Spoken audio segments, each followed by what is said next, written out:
Northern Ontario is a place that brings to mind pristine lakes and rivers and large expanses of evergreen forests. But when you think of Northern Ontario, you may also think of the mining industry. Mines, like the one you see in this video, are numerous and support the economy of many small and isolated towns in Northern Ontario. Without mines, many of the products we use every day could not be manufactured. In the process of open pit mining, large piles of waste rock are formed as ore deposits are extracted. Mining companies are responsible for regreening these waste rock piles, at least partially, after mining activities have ended. Hi, I'm Autumn Watkinson. I'm a graduate student here at Laurentian University. I came to Laurentian because I'm interested in new and different techniques we can use in rehabilitating the ecosystems of Northern Ontario after mining activities have ended. The use of topsoil and hydroseed mixtures is a routine practice in the regreening efforts of mines in Northern Ontario. Hydroseed mixtures usually contain a mix of grass, seeds, and plant nutrients, and you might recognize it as the green mixture that's sprayed on the side of highways after construction is completed. However, there are a few issues with these practices. The transportation of topsoil is expensive, and it releases pollution into the air through the burning of fossil fuels.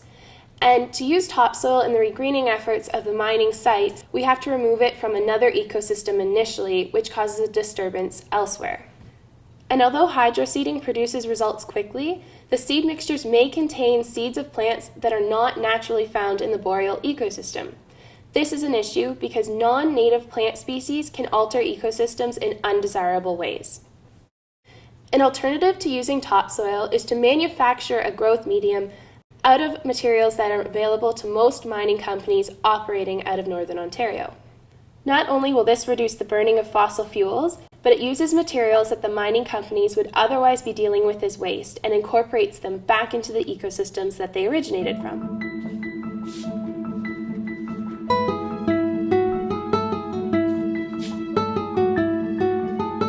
As part of a larger regreening project at Barrick Gold Mine in Hemlo, Ontario, my research focuses on using manufactured soils as a growth medium for plants that are native to the Northern Ontario ecosystem.